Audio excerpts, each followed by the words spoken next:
Selamat datang di Pojok Santai. Sebelum Anda mendengarkan audiobook ini, kami menginformasikan bahwa channel ini adalah review audio dari buku yang ada di Indonesia. Untuk membaca keseluruhan buku ini, kami menyarankan membeli buku aslinya di toko buku kesayangan Anda, baik offline maupun online. Keberadaan channel ini dimaksudkan untuk membantu Anda mendapatkan pengetahuan dari buku-buku kesayangan Anda. Jangan lupa untuk subscribe, like, dan komen. Selamat datang di Pojok Santai, channel khusus yang membahas komik dan novel dengan cara asik. Wiro Sableng alias pendekar Kapak Maut Naga Geni 212 terjebak dalam hujan deras yang dipenuhi kilat bersautan di tengah malam. Tak dinyana, Wiro mengalami kejadian yang di luar akal sehat. Kejadian seperti apa? Yuk langsung saja disimak video berikut ini.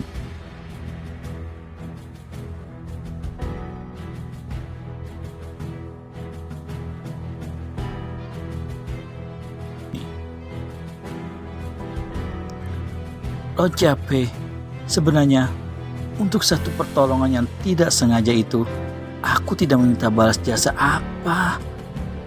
Peduli apa? Toh, aku memberikannya dengan sukarela. Walaupun begitu, aku tetap tak layak menerimanya. Sudahlah, jangan banyak mulut. Lekas duduk bersila dan hadapkan punggungmu padaku. Aku akan buka jalan darah Taiwi Hiat di bagian tubuhmu itu. Wiro tak bisa berbuat apa-apa selain mengikuti dan duduk bersila. Si muka tengkorak kemudian berlutut di belakang Wiro dan letakkan kedua telapak tangannya pada punggung pemuda ini. Sesaat kemudian, Wiro merasakan punggungnya menjadi hangat. Hawa hangat itu terus mengalir menembus kulit dan daging di punggungnya, mengalir ke seluruh pembuluh darahnya. Sekira 1/4 jam kemudian, dengan butiran-butiran keringat di kening dan pakaiannya yang compang-camping basah kuyup, si orang tua itu buka kedua matanya dan berdiri. Dia menghela napas lega. Berdirilah. Ketika berdiri, Wiro merasakan betapa tubuhnya kini terasa amat mantap dan enteng. Sebagai seorang pendekar sakti mandraguna, sebelumnya Wiro Sableng telah memiliki Iwekang atau tenaga dalam yang amat tinggi. Ini ditambah pula dengan sepertiga bagian tenaga dalam baru dari seorang sakti misterius itu. Dengan sendirinya dapat dibayangkan bagaimana hebat dan luar biasanya tenaga dalam yang sekarang dimiliki oleh pendekar 212 Wiro Sableng, murid Eyang Sinto Gendang dari Gunung Gede itu. Sekarang kau perhatikan baik-baik. Aku akan mainkan 3 jurus ilmu pedang yang dahsyat. Sudah itu, kau menirukannya. Orang sakti aneh itu rentangkan kedua kakinya. Ini jurus pertama, bernama Cip Hian Jai Hong, atau tiba-tiba muncul pelangi. Perhatikan baik-baik ya. Kemudian, jurus kedua, Lohan Jiang Yao, atau malaikat menuduhkan siluman. Setelah itu, dan ini jurus terakhir kunamai Kui Gok Sin Ki, atau setan meratap, malaikat menangis. Nah sekarang kumainkan sekali lagi satu persatu dan kau menirukannya. Wiro manggut-manggut sambil garuk-garuk kepala dan sepasang matanya memperhatikan dengan teliti. Bila orang tua tak dikenal ini selesai memainkan jurus pertama yang disebut tiba-tiba muncul pelangi, maka Wiro pun menirukannya. Demikian seterusnya. Si orang tua tertawa lebar dan usap-usap janggutnya yang panjang acak-acakan. Hei budak, ternyata kau memiliki dasar ilmu silat yang tinggi. Dan meskipun tampangmu tolol, tapi otakmu cerdas. Hanya 2 kali melihat, kau sudah dapat menirukan masing-masing jurus ilmu pedang tadi tanpa salah sedikit pun. Dan dalam gelapnya cuaca begini, kau betul-betul hebat. Asal kau rajin melatih diri, pasti kau tak akan dapat dirubuhkan oleh jago pedang dari negeri manapun. Wiro garu-garu kepala.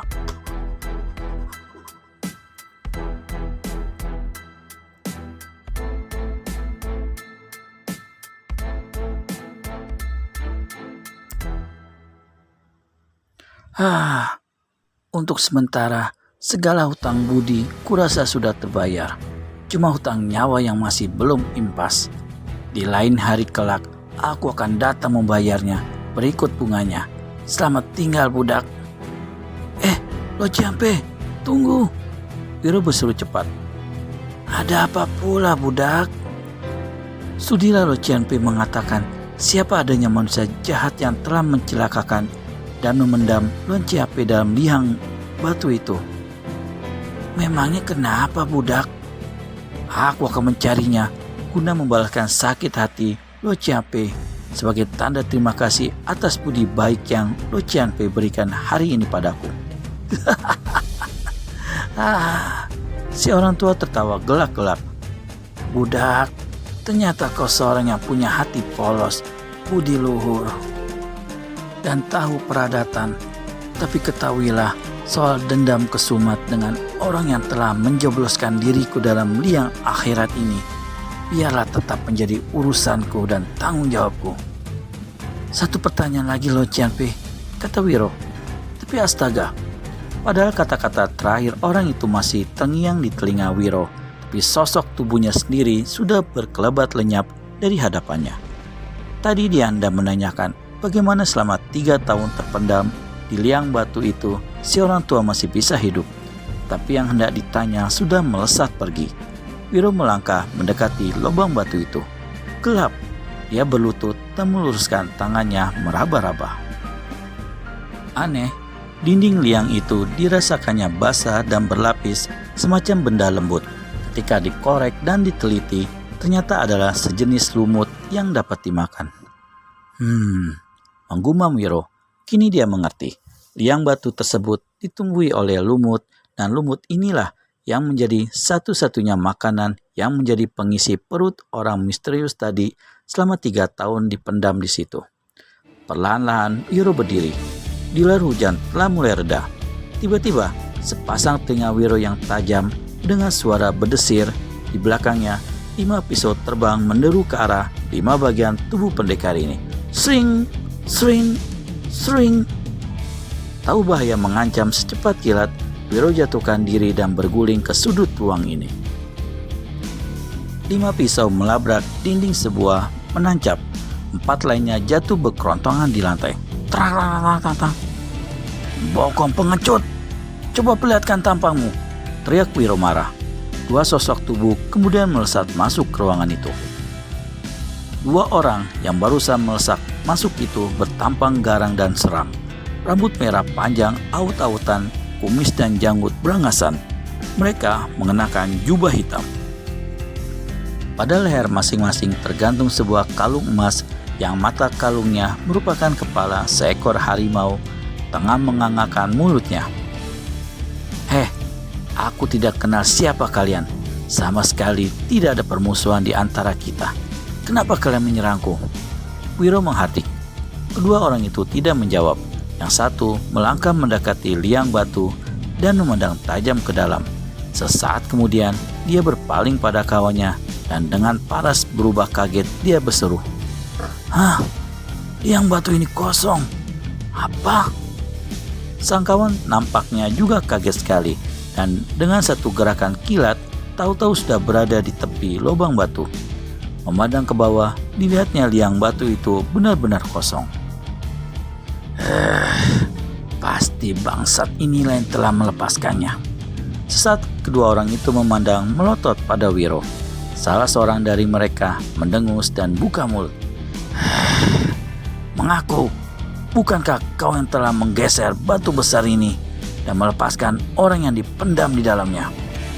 Wiro Sableng paling benci pada manusia-manusia yang kasar dan galak serta memandang rendah orang lain seenak perutnya. Apalagi barusan kedua orang tak dikenal itu telah membokongnya dengan satu serangan maut. Maka pemuda ini pun menjawab, datang dengan baik, berkata dengan baik, bertanya dengan baik, itulah peradatan dunia Kang Au. Kurang ajar, budak hina dina macammu ini hendak memberi kuliah pada kami. Apakah tidak melihat Gunung Taisan di depan mata? Sebenarnya Wiro telah jengkel melihat dua manusia-manusia di hadapannya itu. Namun ditindasnya rasa jengkel itu, dan sebelum dia menghajar mereka, ingin terlebih dahulu hendak dipermainkannya. Dia garuk-garuk kepala, mendelikan mata, dan kerenyitkan kening, lalu memandang berkeliling celingukan. Gunung Taisan katamu, aku tak melihatnya. Kau tentu sudah keblinger sobat. Gunung Taisan jauh dari sini, ribuan li. Mana aku bisa melihat, apalagi malam gelap gulita begini. Bangsat gila, berani kau mempermainkan Siang Mo Kiam. Kepalamu menggelinding detik ini juga. Habis membentak begitu, tak tahu kapan dia mencabut pedang. Tiba-tiba saja sinar putih bertabur di depan hidung Wiro Sableng. Untung saja pendekar ini waspada dan buru-buru menyurut 3 langkah. Kalau tidak niscaya lehernya tersambar putus dan kepalanya benar-benar dibikin menggelinding oleh pedang lawan.